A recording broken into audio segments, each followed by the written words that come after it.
Dr. Marwa, I think you can start. Have you opened the PowerPoint?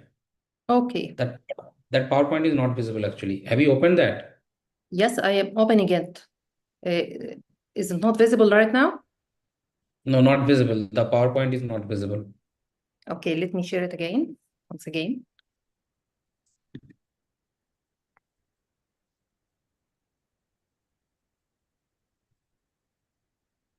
You need to share that the screen on which, yes, now it's Yes. visible. Hmm. Okay. Let's start or wait another minute. Yes, I think we can start. Okay. Today I'm going to talk about the ocular motor manifestation in cases of multiple sclerosis. As we know, multiple sclerosis is a chronic devastating disease, it's a systemic disease. And for us as an ophthalmologist, we have motor signs and sensory signs. And since we are accustomed to the optic neuritis and the sensory aspect, today I'm going to present the ocular motor aspect, which is as well common as the sensory aspect.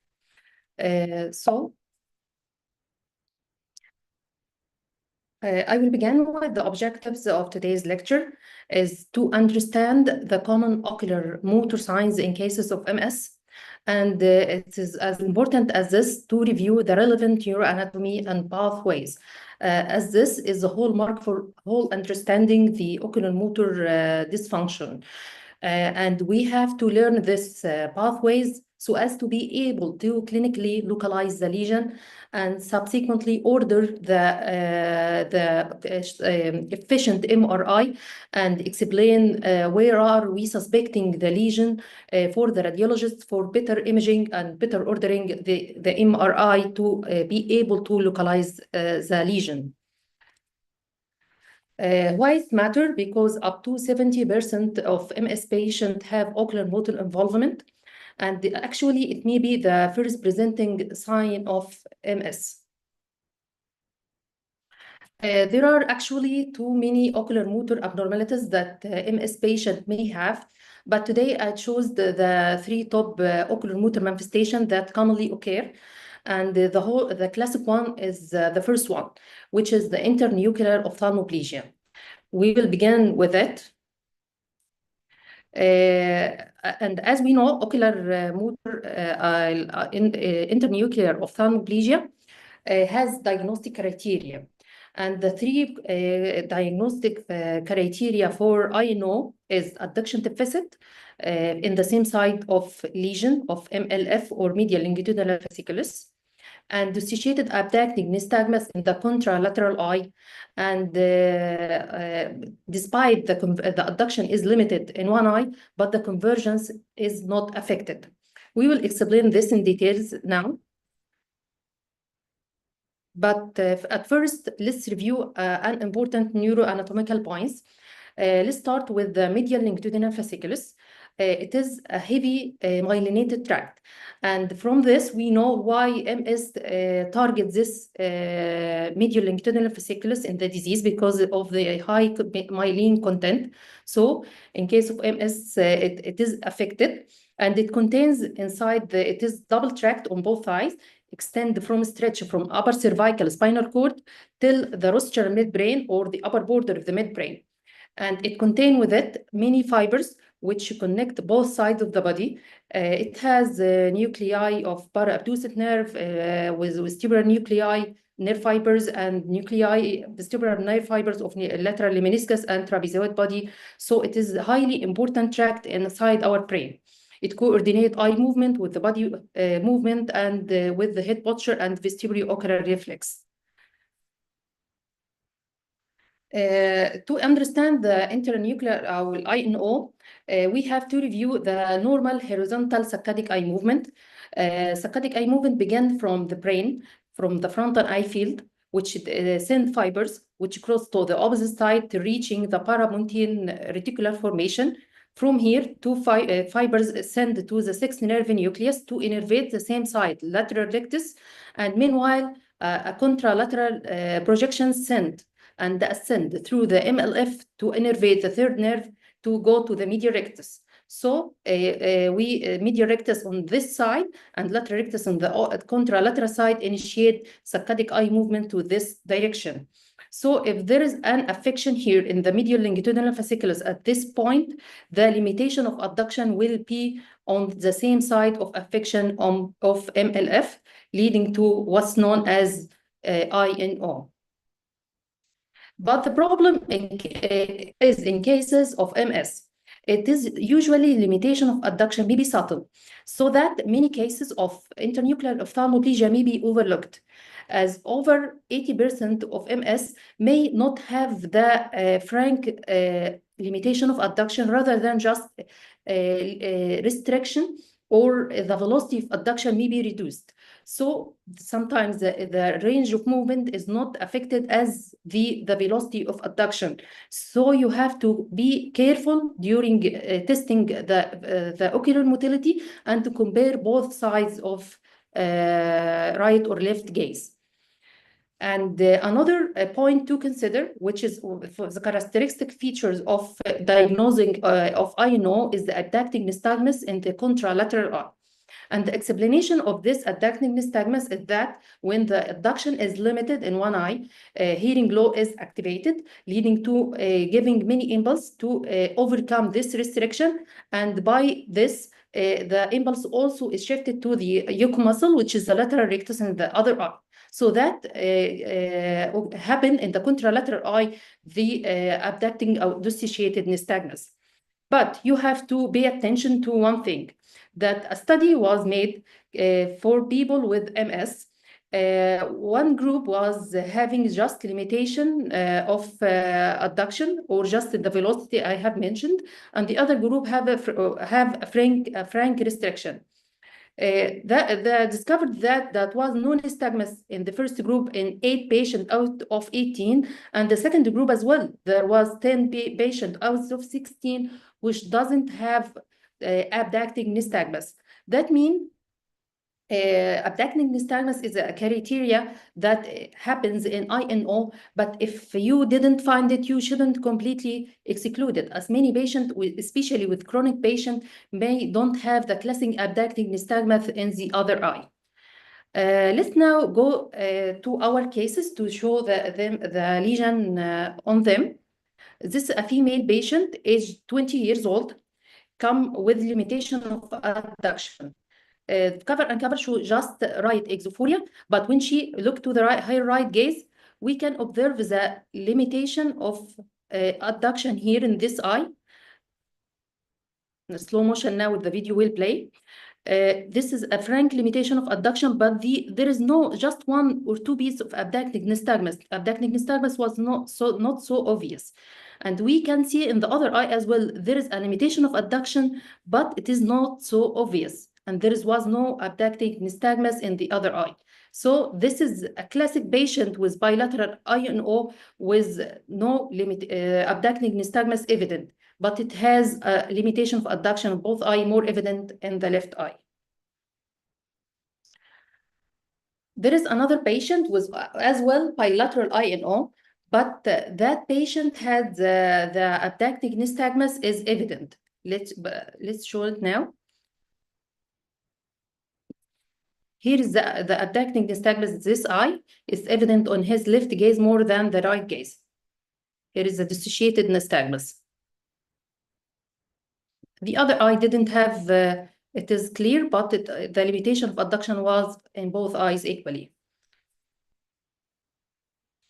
Let's go to the second characteristic feature that we diagnose INO upon it, which is the convergence is intact in the cases of INO. Let's review the neuroanatomy at first. As we know, the convergence center, to be able to converge, the impulse must arrive to the convergence center from the brain, and the convergence center is located higher in the midbrain. And send its projection after that to the third nerve nucleus, which is located as well in the midbrain, to give the instruction to the medial recti muscle to converge. So it's logically, so it's logically that if there is an MLF lesion which is coming from downward to reaching the third nerve nucleus, lesion is here, this pathway is away from this pathway. So that if MLF lesion is occurring, this was pathway is intact, so that the convergence is intact in cases of INO.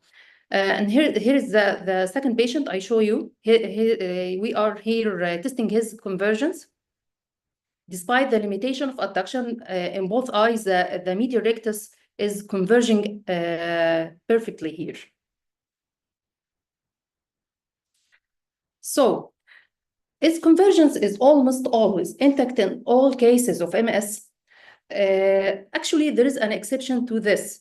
As this patient, the first patient I show you, she had her convergence impaired. Notice her left eye, when she is trying to converge, the left eye don't converge at all. She is exotropic.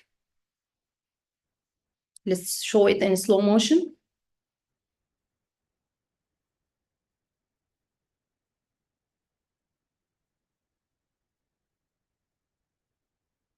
So you have to put your in mind there is exception to every rule. But especially in cases of MS, sometimes cases of INO of MS patient cannot have a well convergence despite of this, because sometimes the actual pathology of MS is demyelination. Sometimes demyelination patch affect this pathway as well as the MLF. And that is a further localizing sign that when the demyelination patches or the convergence is impaired, that means that the demyelination patches is severity in the midbrain rather than the pons. So if you have a patient with MS with impaired convergence, you have to expect that MLF lesion or the demyelination is more dense in the midbrain rather than the pons. So from that, we have to know, don't be misled by a typical finding. Don't exclude INO just because the convergence is impaired or the abducting nystagmus is not so prominent in these patients. Now let's have this MCQ to check for this point. What's best differentiate INO from MS in cases of stroke? INO is not only limited to MS, as you know, but also it is a feature happens in a patient with a stroke. Let's give you a second to read the MCQ, and if anyone wants to share his response, it's okay. Are you with me? Yes, we are here. Please post your responses. Okay, let's give just 1 minute.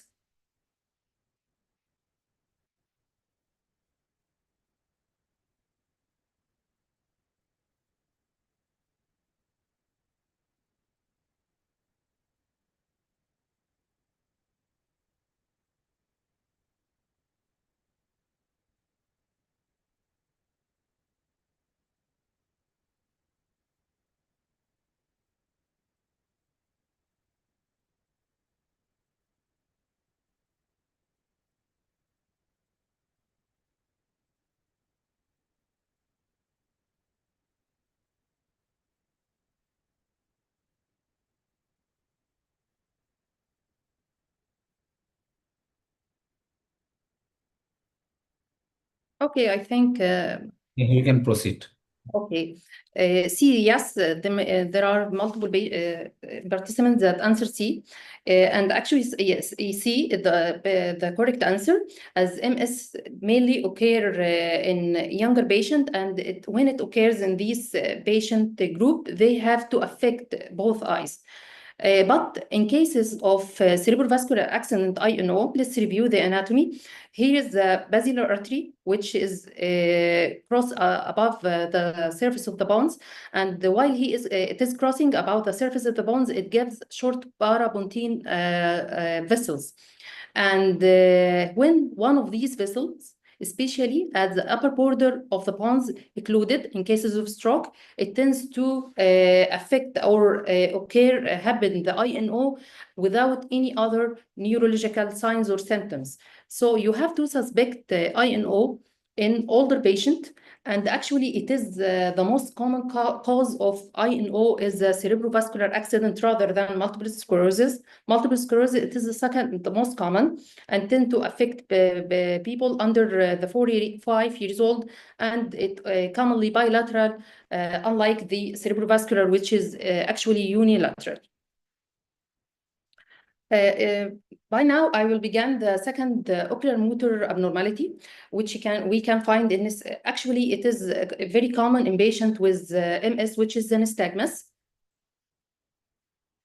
There are multiple types of nystagmus that exist in MS, but today I chose to talk about more gaze-evoked nystagmus, as it is most common.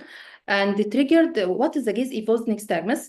It is triggered when the eye moves away from the primary gaze, and it's commonly occur due to lesion in brainstem gaze-holding centers, which is the named as neural integrators. Let's explain the normal physiology of the eye movement at first. When any one of us try to look his side gazes, there are two forces. The forces coming from the brain to keep our eye in the side gaze, and the opposing force is the orbital content trying to pull the eye towards the central position or the centripetal position. So if you tried now to look your side gaze and stayed in that position for a little moment, it is an uncomfortable position for our eyes. So it tends, as there is opposing force to push or pull the eye to the center. So to be able to keep our eyes in this position, there is a sustained rate of discharge coming to the muscle, our extraocular muscle, to keep it in her contracted tonic position from what I've called the neural integrators. We'll explain it later on now. But in cases of MS patient, they have a lesion in these neural integrators. So it's named as leaky neural integrator, leading to the dissociated or gaze-evoked nystagmus on side gazes. Now I will explain the anatomy of the neural integrator or the eye motion in the side gazes. We'll begin with the horizontal eye movement to be able to move our eyes, give to the side gazes. Saccadic eye movement at first appears as we described in the first of the lecture, to generate a saccade through the paramontine reticular formation. Let's explain on the figure here. Come here in the center, the paramontine reticular formation, which subsequently send the impulse to here, which is under the red circle, colored with green color, the gaze holding centers. For the horizontal eye movement, the gaze holding centers is located in the lower border of the bones and the upper medulla. They are two nuclei, the nucleus prepositus hypoglossus and the medial vestibular nucleus. This nucleus is responsible for giving the burst information or the burst impulse to the paramontine reticular formation to keep the eye in its position. And it is further facilitated by impulse coming from the cerebellum. So it is a closed circuit like this. The cerebellum facilitate the gaze holding center for sending the information to paramontine reticular formation to keep our eyes in the side gaze. And for the vertical eye movement, there are another centers concerned with this. At first, to be able to look up or down to generate a saccade, the center responsible for the saccadic eye movement, vertical saccadic eye movement here is the rostral interstitial MLF, located in the rostral midbrain or the upper border of the midbrain. It is here light blue, colored in this figure light blue, and under it, what is called INC, which is the interstitial nucleus of Cajal. And this INC, it is the burst or the neural integrator for keeping the eye in the vertical position. So let's go to the other figure. Here is the INC, the small nucleus, and above it is the rostral medial longitudinal fasciculus. So when we initiate upward gaze, the impulse comes from the rostral MLF, and the fibers cross to the opposite side to descend in the MLF to reach the third nerve nucleus. And whenever we are keeping our eye in the upward saccade, the INC give burst impulse to facilitate the action of the vertical gaze to the rostral MLF. Now I will show you the video for both of my patients. Those have a problem in the vertical saccade up gaze, in the up gaze.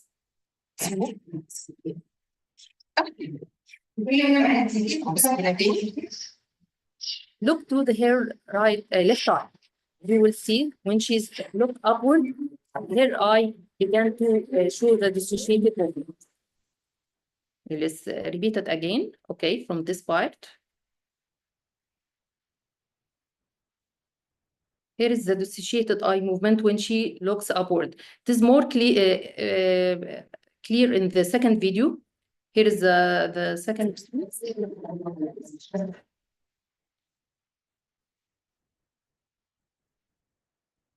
Here, when tried to upward saccade, here is the dissociated nystagmus.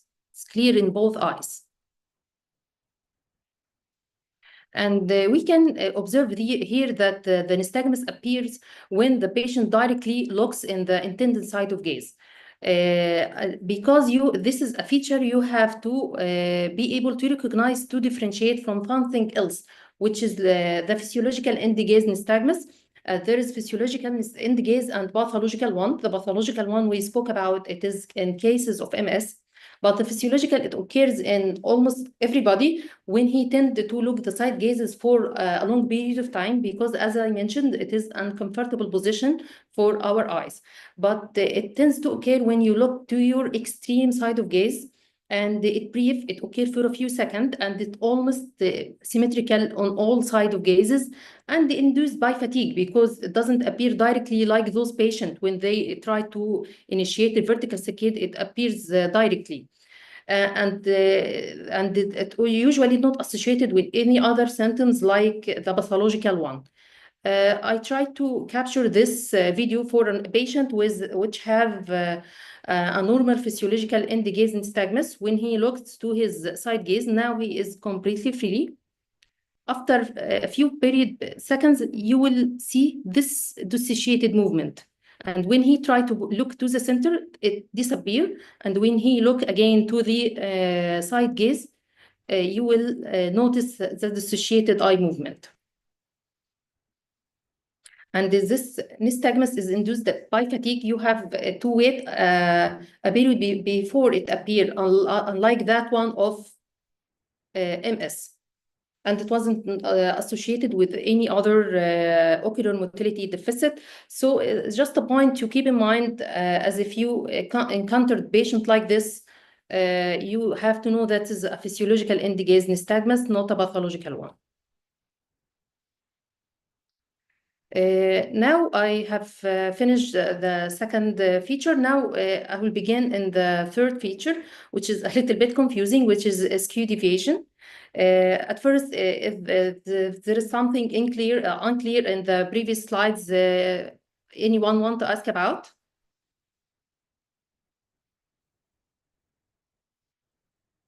Okay, I will complete. Before starting the skew deviation, we have to review some important anatomical landmark. The vestibulo-ocular reflex. The vestibulo-ocular reflex is a reflex that occurs in our body that moves our eyes relative to our head motion. And there are two types of head motion, angular and linear. Angular head motion, the concerned with it is the semicircular canals in our vestibular system. And it is like motion, moving your head from side to side, like yes, saying no, and nodding your head forward or backward. So this is the angular head motion. The linear head motion or linear acceleration, it is detected by another type of organs, which is the otolith organs. It is here under the semicircular canal, and it detects or sense the head motion by moving of hair cells embedded in the otolith membrane. like feeling the tilt of our body in a train or a car, or during riding the elevator, descending or ascending. So this I will talk about the otolith organ now, because the skew deviation is affected by these organs. After that, before we complete, the otolith organs or the vestibular organs send the impulse through the vestibular nerve to reach the vestibular nuclei. And the vestibular nuclei send ascending and descending impulse to coordinate the eye movement relative to the body movement. And the other impulse travel through the MLF to reach the oculomotor nuclei.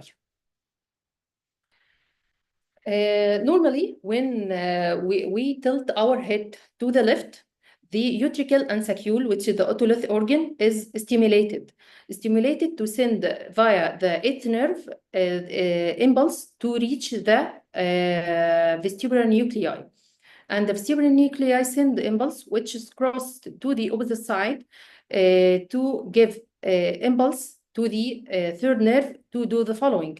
So to be as the brain detected that when we lean our head to the left side, the brain determinate that we are should correct the position of the eye, anti-clockwise motion, so as the image in our orientation doesn't tilt. So, and to be able to do that, when we tilt our head to the left, the lower eye, which is the left eye, should be elevated and contorted, and the other eye, which is the higher one, which is the right eye, should be depressed and extorted. So this a counter clockwise rotation or movement keep the image unchanged in space.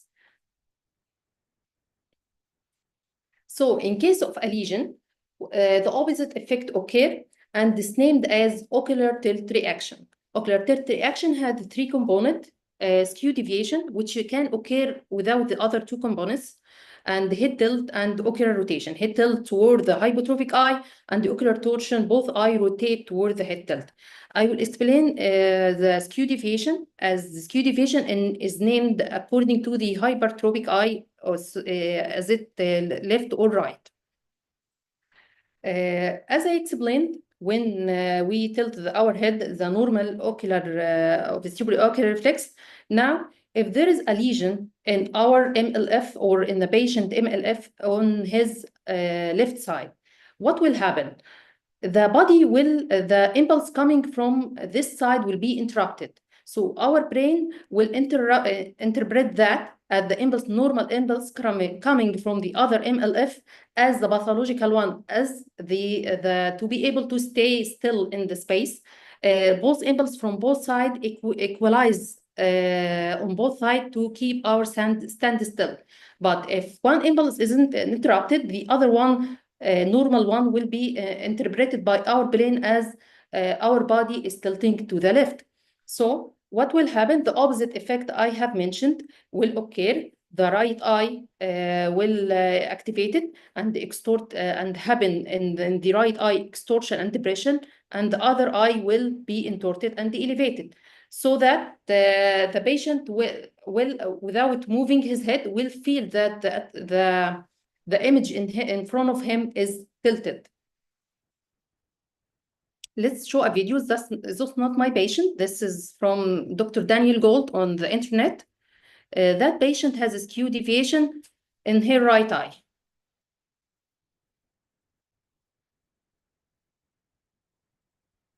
Clear and evident that the right eye is hyper, the other eye is hypo.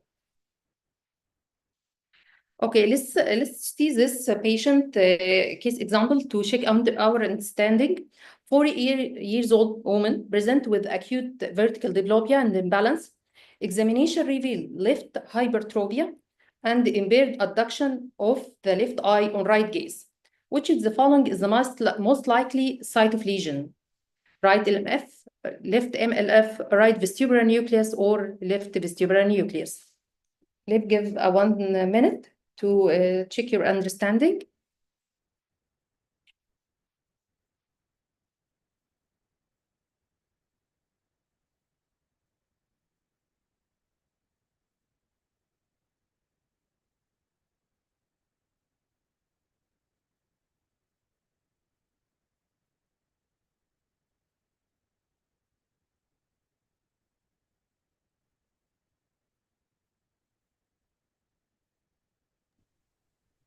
Please write something because this is not an exam. Just try.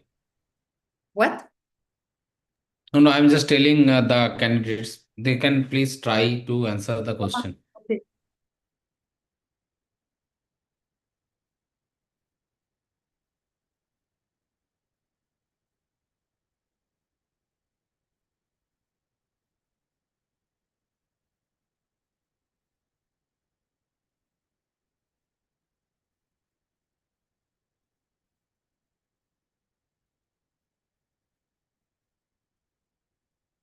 Okay. And the correct answer, yes, it is B. Because in case, I have explained here, when the lesion of MLF, in case of adduction deficit, it will be on the same side. So if MLF here is lesioned here, the limitation of adduction will be here in the same eye, and the hypertropia, as we mentioned, will be in this side, because this side is activated. The vestibular system here is giving the impulse for this eye normally. So that the answer is yes, the hypertropia will be felt in the left eye. Here is another example. A 40-year-old woman present with acute vertical diplopia with left hypertropia. But this patient has no adduction lag, which is Dr. Marwa, this is different screen. what? The screen is different. The slide. Uh-huh. This is a different slide, yes. We can Okay. see another slide. Yes. Uh-huh. No, I'll switch it to another slide. This one is Yes. appearing. The 40 Yes. years. No, no, yes, yes. Okay, okay. Please continue. Okay. Okay. 40-year-old woman present with acute vertical diplopia and left hypertropia. But this patient has no adduction leg. Which is the following is the most likely site of lesion?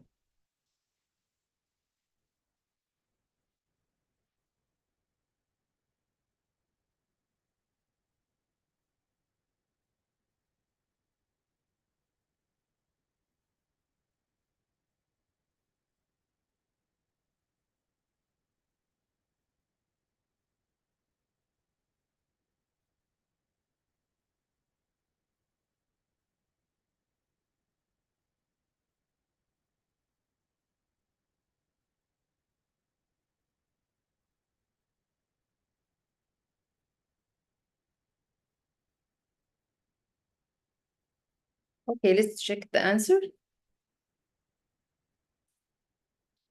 This patient will have a lesion in the right vestibular nucleus. Let's give explanation to this.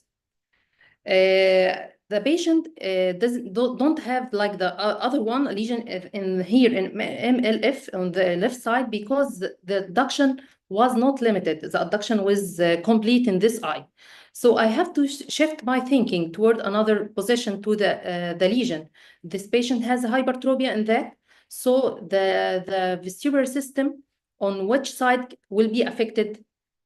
It will be affected on this in the vestibular, in the nucleus itself. On this side, in the vestibular nuclei here, on the opposite side, which is the right side, because the left side is giving the impulse freely, leading to the hypertropia in this eye. So that the vestibular lesion must be peripheral in the vestibular nucleus, not here in the MLF, because if it was in the MLF here, it will be associated with a limitation of adduction. I think it is a little bit confusing, but when you review the neuroanatomy well in your head, you will be able to differentiate the position of lesion easily. Anyone have a question regarding this? I can explain further. No, what is the effect of a problem What? in the rostral interstitial nucleus of Kazal? No, because roster. What will it cause? What will it cause? What? What will be the finding if this rostral interstitial nucleus is affected? It wasn't affected because rostral interstitial nucleus, if it is affected, the patient can't generate the upward saccade. But the eye under normal circumstances is hypertrophic. the problem is not in the saccade in these patients. The problem is just hypertropia. Do you understand? If a patient can generate an upward saccade and downward saccade on command, but just hypertropia. The eye is hypertrophic. But if the lesion was the rostral interstitial median longitudinal fasciculus, the patient, when you instruct him to move his eye upward, he can do this. Okay, it's clear? Okay. Okay, but here the lesion is more logic to be the lesion here in the vestibular nucleus, because the impulse from this part will be interrupted totally. So the brain will interpret this as the body is moving to the left side, because the impulse, normal impulse coming from the left side is not interrupted. So the eye here will shift it upward, and the other eye will be shifted downward to be able not to tilt the image in space. This is the brain what do under normal circumstances. So the patient without tilting his head will have hypo and hypertropia, which is the skew deviation. Okay. I know this third part is a rough part a little bit, but we have to put these ocular motor signs in our mind when we test the ocular motility, because you can diagnose a patient for the first time with MS from this. The previous two patients I have displayed for you, I was the first one to see them and diagnose them with MS. So you have to put this differential in your mind. And what can we do after that? If you are in a place or a hospital, you can refer directly to the neurologist to manage. But you can, if they will take a time till getting the consultation, you can give them pulse steroid at first to give them some relief till seeing their neurologist. And you have an ophthalmologist as well to evaluate the sensory system, as they may have subclinical affection of the optic nerve. So you have to order OCT for detection of the thickness of nerve fiber layers, as well as the macular ganglion cell layer. And the detection of the affection of the macular ganglion cell layer here is important of patient of MS, as it tends to affect earlier than the nerve fiber layers affection. This is a patient after treatment. I just want to show you that the ocular motility regained fully after that, after taking the MS medications. Here is his full ocular motility. I'll repeat it again. And you can know that in MS patient, typically the dissociated movement sometimes doesn't disappear completely. Some patient may still have some element of dissociated nystagmus when looking to side gazes. And there is the other patient. The side gaze is complete with no limitation in any direction of gaze.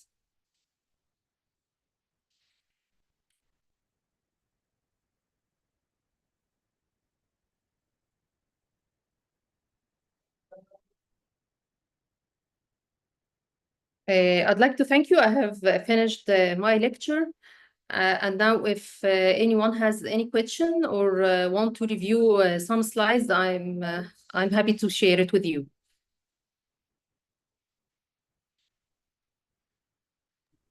Dr. Marwa, I had a favor to ask. Can you please note down what will happen if right medial longitudinal fasciculus is affected, if right PPRF is affected alone, and or if right vestibular nucleus is affected, and if right interstitial nucleus of casal is affected. So what are the clinical features we can see in those Okay. two? You be last case, right? Last case. No. All cases, what can we check if only right medial longitudinal fasciculus is affected? That is international ophthalmology, that is gone. But I wanted to know other features, other what happens if vestibular nucleus is affected on one side only, What Mhm. happens if interstitial nucleus of puzzle is affected in one side? Uh, Okay. and I, what according happens if right PPRF is affected only? Okay. It's according to we tend to know the level of lesion according to the muscles affected.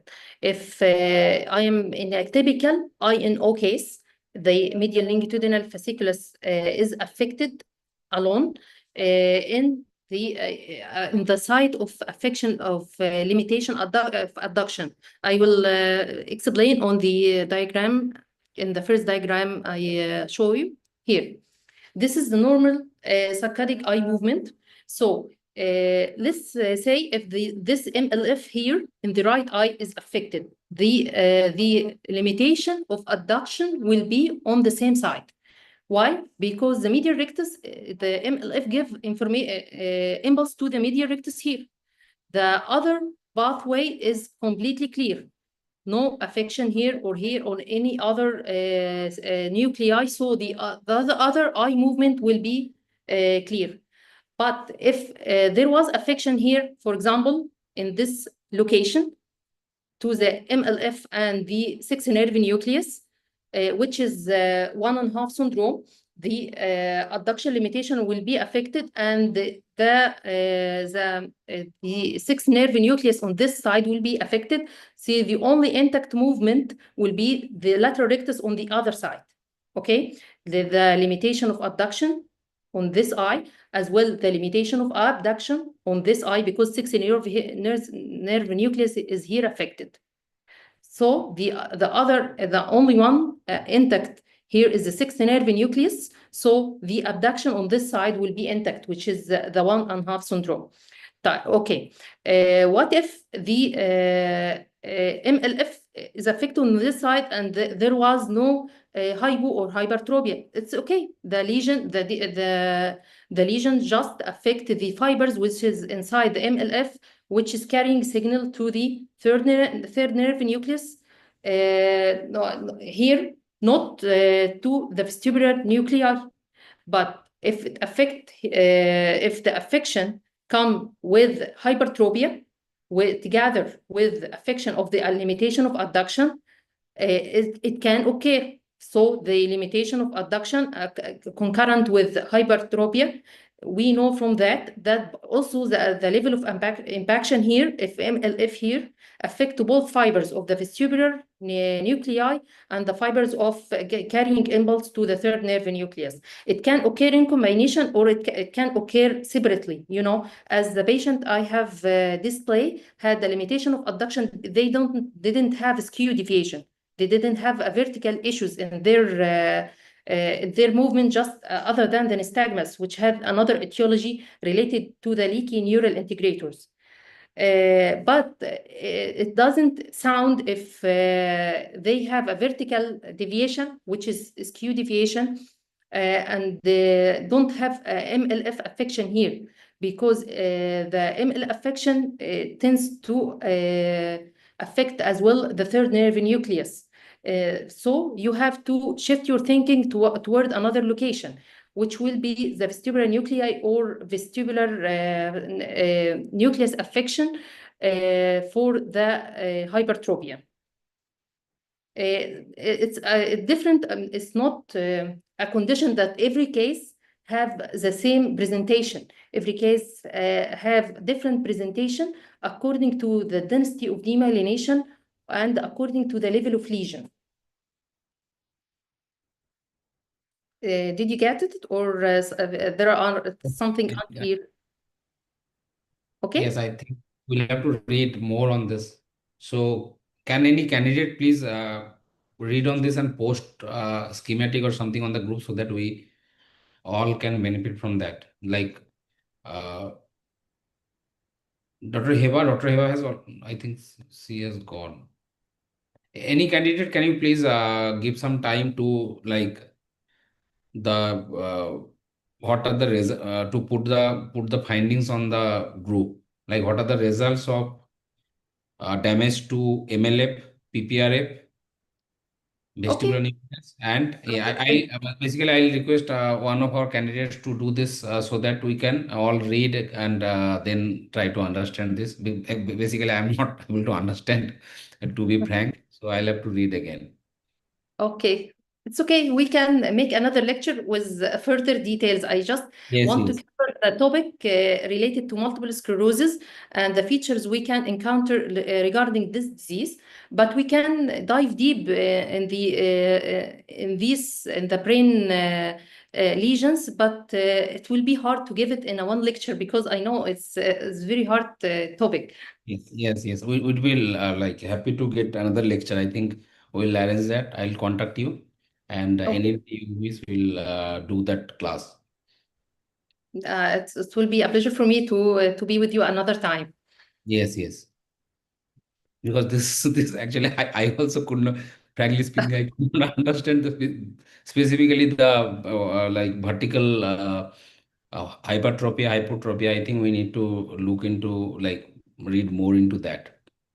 Yes, we'll Okay. have the class. Yes. View deviation actually is mostly differentiated from superior oblique palsy. It's misleading between, we can do it another separate Yes, lecture. basically, we need to understand what is happening. Just the Uh, images, like it might be difficult to understand. But I think if we give it some time, and okay. if we read ourselves, then I think we'll be in a better position to understand. Okay. Any other questions from any candidates? I think you gave a very nice lecture, Dr. Marwa. Thank you. It was very much needed, and we'll like to take more classes from you. Thank you so much. I'm happy to be with you today. And you have my email. Contact me if any other thing I can And help Dr. in. Marwa, are you there in the Telegram group? Yes, I am in Telegram group. Yes. Okay. Okay. Thank you. Any other comments or any queries from our candidates? Or we can close. Okay. Nobody even spoke. There are so many people. Uh, any suggestions or anything? Dr. Wafa? Dr. Mariam? Dr. Koshik, can we make more lectures about supranuclear disorder of ocular motility and the using of optokinetic drum in Yes. such neuro cases? Yes, yes. Basically, movement abnormalities in horizontal and vertical movements, and I'll request Dr. Marwa later to get that class, because we need to understand what is happening. It will be helpful in clinical practice also. Okay, thank you very much. And I recommend everyone to use this website for especially for Dr. Daniel Gold. He has uploaded, and it's completely free, multiple videos for neural lesions. It actually helped me a lot, and I am sure that you will be to see it as well. Yes. Can you please Here is the reference. post this link to the group so that we can all go there and just. Okay. Okay, I will upload it to the group, Telegram group. Yes, yes, yes. Thank you, Dr. Marwa. It was a very good class, but actually we need to read more, and we'll be happy to get one or two more classes so that our understanding is more clearer on this. God willing, inshallah. Thank you. Thank you. Thank you all, Thank you and so have much. a very nice day. Good day, all. Good day.